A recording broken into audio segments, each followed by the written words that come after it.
I believe I found 37 things that could be improved about the physics in Super Mario 64. I know that sounds like a lot, but I've been modding, watching and analyzing this game for over 10 years now, so hear me out. Mario 64's physics have truly stood the test of time, captivating players for decades and spawning a gigantic speedrunning community. The game's unique movement mechanics offer a wide range of skill expression, setting it apart from every other 3D AAA platformer released before and after this game. From the moment it was released, Mario 64 set a high bar for 3D platformers, a standard that remained unmatched for years. It's crazy to see just how good the movement was when you consider that it was the first 3D platformer ever. Nintendo managed to nail so many aspects right off the bat. In the background, you can see some footage of a major overhaul of Super Mario 64 that I've been working on. While Nintendo's foundation is undeniably amazing, while working on this, I've identified 37 separate things that I believe could be improved. Admittedly, a lot of these things are so minor that the only reason I've ever noticed them was the fact that I've read every single line of the Mario 64 source code in order to perfect and optimize the code's performance on a real Nintendo 64. I have a few videos about my optimizations up as well, if you'd like to check those out after this video is done. These improvements I'm talking about come in 3 different types. First, bugs and inconsistencies. This includes things such as programming errors leading to the systems in behaving in unintended ways, silly little oversights that could easily be fixed if someone had just noticed them, and inconsistent math formulas that produce odd results that are definitely not desired. The second is arguably poor design choices. Keep in mind, these are not objective improvements, but I think that most of you will agree with these. This includes outdated design concepts that might not have aged well, input-output barriers that would put an unnecessary layer of obstruction between what the player is trying to input and what the actual output would be, and dropped inputs that end up ignoring whatever button the player pressed. The last category is small physics additions. I'd never argue that any of these are objective improvements, however I still think that these are neat additions that the game would benefit from. None of these are really mistakes anyone made, but rather just things that would be neat if they were there. These are mostly subtle changes that make the game feel better to play, and a lot of these were implemented in later Mario games. Some of these are my own ideas too. Let's start by talking about the programming errors. First, a pretty silly one. Mario bonks on walls if you ground pound in front of them. This happens because this ground pound was detecting Mario to be hitting the wall despite being stationary. This is a very simple fix and it doesn't require much explanation. Second, have you ever tried to jump after doing a long jump? Under normal conditions, you can't do that. However, if you're on a slope, you sometimes can. And that is only if you're holding down the Z button. This was always very weird. And the reason this happens has to do with how you can do multiple long jumps in place. The game discards all inputs if you are not holding down the Z button in the long jump state. After fixing some lazy programming, you can now jump on slopes even without holding Z. A pretty infuriating bug is the invisible walls in Mario 64. These happen because the game is falsely detecting Mario to be jumping into a ceiling. Usually, floors are supposed to cancel out ceilings, but due to bug, this doesn't always happen. In Mario 64, there's a trick called first frame wall kick. Pressing A on the first possible frame will keep your speed instead of resetting it after a wall kick. First frame wall kicks were not actually supposed to be a one frame trick. You can tell from the code that they just messed up and ended up accidentally putting it into a one frame window. I ended up changing this mechanic a little, so that instead of instantly losing all your speed on frame 2, you lose just a few units of speed every frame, so that there's a much smoother transition between the two behaviors. To put it plain and simple, Mario can move through almost every wall in the game. The more sloped they are, the easier it gets. It's pretty obvious to see why this should be fixed. The fix for this is not nearly as simple as it requires a rewrite of Mario 64's internal physics logic. Usually, the game runs 4 steps per frame that each have collision detection. I've changed this to be a single raycast, which will detect every wall in the way, and this behavior now consistently works. Walls in Mario 64 are really just force fields that push you away. With 2 close walls like this, That means Mario will get pushed in the jittery motion like this. This is because walls actually extend inwards and are also axis aligned. The fix here is to cut the force field where the wall ends. This only works because we already implemented raycast physics in the previous step. Walls in Mario 64 actually, under certain conditions, only work for bodies with a radius of less than 50. Mario's body when swimming is around 100 coordinates in radius. Why this is an issue is a bit too complicated to explain for this video, but if you want, I have a dedicated video just about walls up on this channel as well that you can go and watch. Either way, this is a pretty simple fix and the walls now work correctly. One other annoying issue with walls is that you could hit out of bounds on corners due to gaps in how the wall force fields work. Since they are axis aligned, a lot of corners have gaps, as you can see here. Hitting out of bounds disabled Mario's wall kicks and makes you fall to the floor, which is very frustrating, especially because you might just die from that. Let's move on to the silly little oversights. These are very similar to the programming errors, but they're different, and that these would be super easy to fix if someone had just taken note of these issues. And they don't require any complicated system updates. The N64 controller has 128 input coordinates. When you walk forward, you typically move the controller forward rather quickly. But because the game is pulled at 30 times a second, there's a risk that the game pulls your input while you move the controller. This happens pretty commonly, and it's a very common bug in a lot of video games. This can be so annoying that a few years back, the Super Smash Bros. Melee community had a huge discussion about making a software mod to fix this. And they ultimately decided to do so despite this being pretty difficult to implement. Mario 64 has the exact same issue. When your input is less than 8 coordinates away from the center, Mario will need a few more frames to accelerate, which can really throw you off because it feels random. This means that Mario will randomly need 7 more frames, or about quarter of a second, to reach his full walking speed. With this fix implemented, you now consistently move the same distance when you move the stick. This was not the case before. Mario can grab ledges under certain conditions, but he can't necessarily hold onto the ledge under the same conditions. This results in something called fake ledge grabs, where Mario grabs the ledge and instantly lets go of it. It is super annoying and it absolutely should be removed. All that was needed here was to make it so that Mario is not going to try to grab any ledges that he cannot hold onto. When Mario jumps while he is on a slope, if the slope is too steep, he loses air control. This is necessary to prevent players from just jumping up slopes. Unfortunately, these physics also apply to climbable slopes, which are a special collision type that Mario 64 has on these rocks like this. And it throws you off for no good reason. This is also a super easy fix. Walking into a ceiling has the exact same behavior as walking out of bounds. This is fine for a ceiling that you're riding into that is sloped towards you, but it's not great for a flat ceiling like this. Changing the behavior to just block your movement feels a lot more natural and it gives you more options to move around the map. Mario 64 on a CRT has 2 frames or 67 milliseconds of input lag right out of the gate. This is because most N64 games are triple buffered and the game runs at 30 frames a second. However, in addition to that, Mario 64 has around 2 milliseconds of unnecessary input lag from the game's code pulling the input long before using them. We can move this slightly later into the frame and we end up with a 2 milliseconds input lag reduction.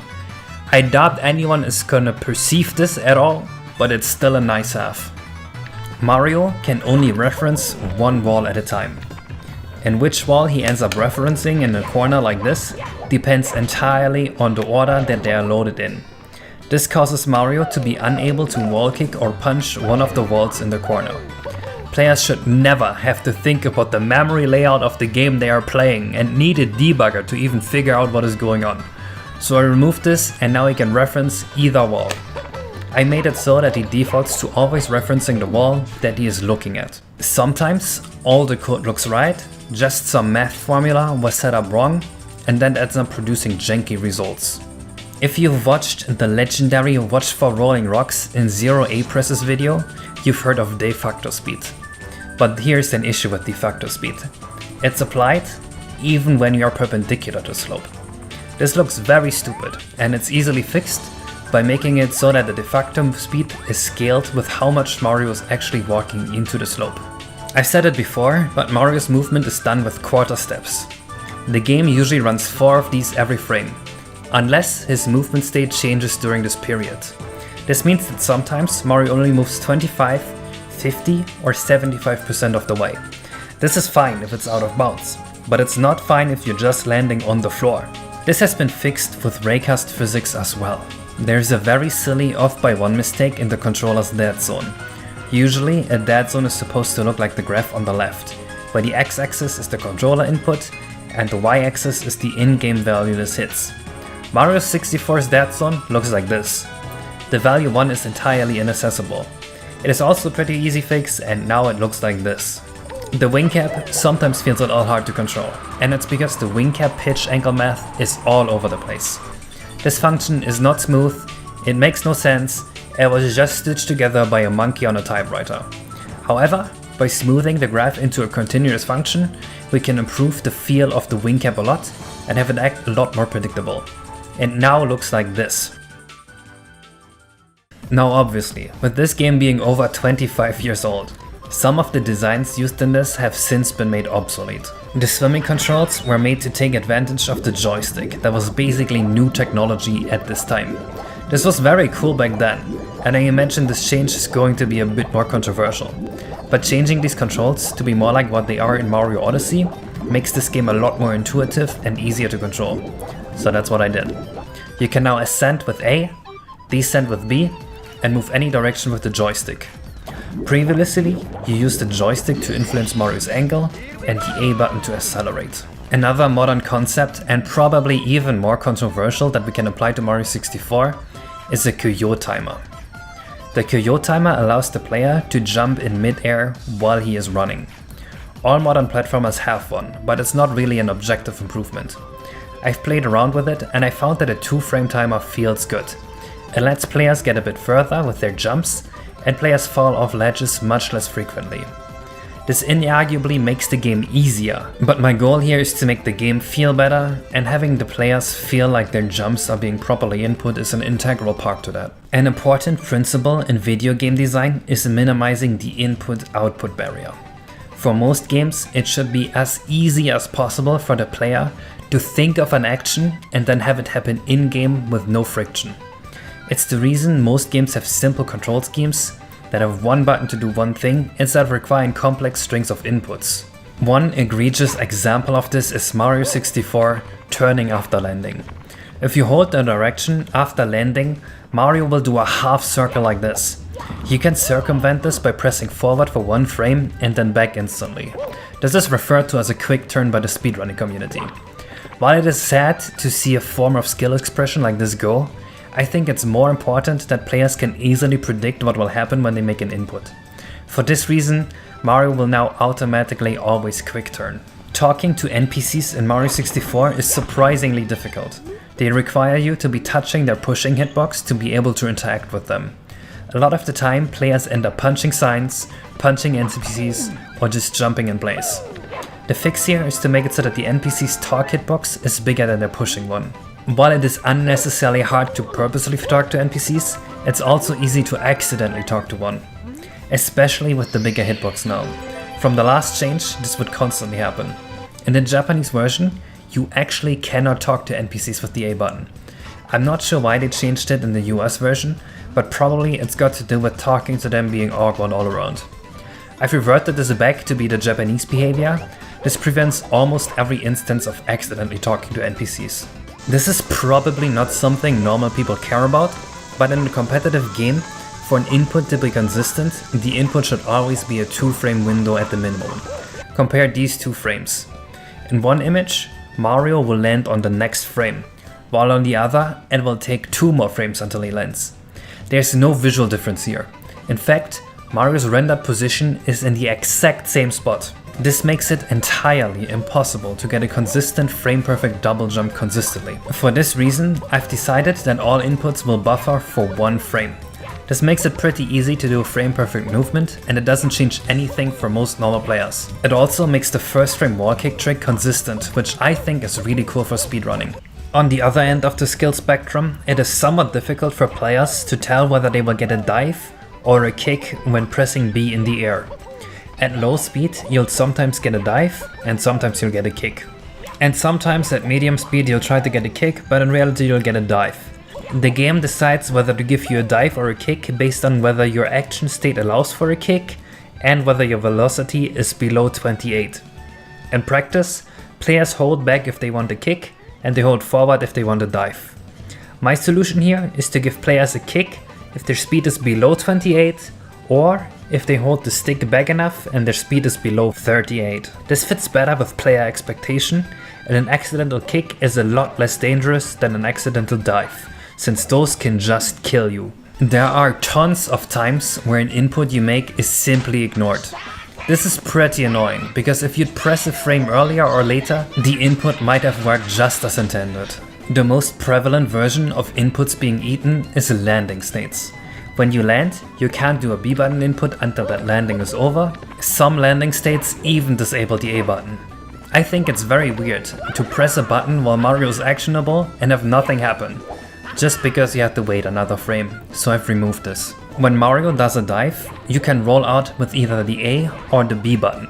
When you do a slide kick, you can only use the A button. Not only is this inconsistent, but it's also pretty annoying to try to roll out with B and it's just not working. This is easily fixed by just adding the B button to this action state. Long jumping and backflipping have some special landing code so that you can do multiple of them in a row. This special code prevents you from inputting any jump without pressing the Z button. This is arguably a programming bug and it doesn't feel good at all, so I decided to remove this. A completely different thing is Mario's haha landing animation. This animation is cancelable only with another jump or by walking on the first few frames. It can be annoying to get stuck in this, so I've made it always cancelable. This is consistent with how other action states, like the punch or the breakdance, already work. This change I'm not 100% sold on, but watching people play Mario 64, I've realized that a lot of people would benefit from being able to roll out of the belly slide. This usually only works on flat terrain, but there isn't really a reason not to let Mario also do this when facing down a slope. I'm only allowing this while facing down though, because if you were allowed to do this while facing up, you would be able to roll out all the way up Peach's secret slide, and we don't want that. Last, I want to go over a few neat additions that either later games made to Mario, or just stuff that I think adds some charm. Now this is absolutely not necessary, but something Mario Sunshine added was a little squash and stretch animation when you jump. This has been shown in pretty much every clip throughout this video so far, but I bet you didn't even notice.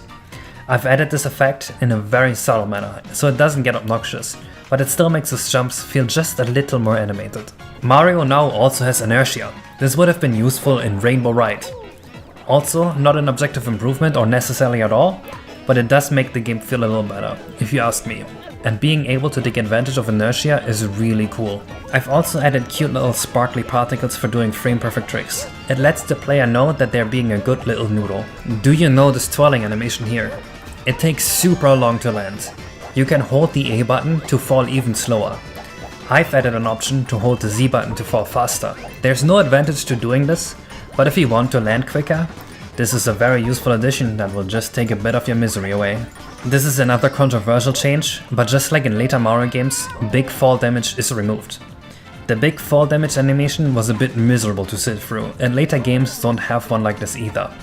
Now, Mario just takes normal fall damage when falling from high up. You can still prevent it by kicking, diving or ground pounding, that part is untouched. I have also added a breath meter underwater. It was always very silly that in Mario 64 you could heal up just by going to the surface of the water, or that you could drown within a millisecond of entering the water. Lastly, I've added the wall slide from the newer games. Wall kicks normally already have a 6 frame window to hit them, and hitting them on frame 6 looks kinda funky in vanilla Mario 64. A 6 frame window is pretty easy for any video game player, and I don't see a reason to lock bad players out of getting to move Mario around in all the ways that Mario can move. Another thing that later 3D Mario games changed was the particle effects. If you look at Mario Odyssey, there are a lot more particles going on than in Mario 64. Backporting some of this to Mario 64 makes the movement feel a lot more satisfying. I know some people will disagree with some of these changes because they think it makes the game too easy, but really I think the difficulty in a game like this should not be with whether you can hit the buttons at the right time, but rather with whether you make the right decisions at the right time. Ideally, Mario would feel like a natural extension of your body, and there would be no friction between what you, as the player, want and what Mario does. All of these changes produce a movement set that feels more like everything just works. Movement is so consistent that even for more casual players, it's perfectly possible to pull off stunts like a crazy speedrunner. Plus, all the bug fixes really help to make the movement feel more stable. I hope you enjoyed this look into possible improvements. If you have a favorite change, a change you disagree with, or want to add more improvements, let me know in the comments. I do read comments, and you might just be able to sway my mind on some of these. I'll release a demo where you can play with these changes sometime soon. I was thinking of making this HD Worms Fortress remake here that runs on my new engine on a real Nintendo 64. That engine is capable of rendering up to 8 times faster than the original Mario 64, so it can really do some heavy lifting. Subscribe to stay tuned for any updates. And a shout out to Brilliant.org for sponsoring this video. Brilliant is a great platform for interactive courses to help you gain new skills and explore science. It has thousands of courses on scientific topics such as math, artificial intelligence, and data science. For this video, I'd like to showcase some analysis courses. Throughout this video, I've used math formulas to improve the behavior of the game I've been working on. And if you'd like to do similar things, you'll need to pick up some math skills.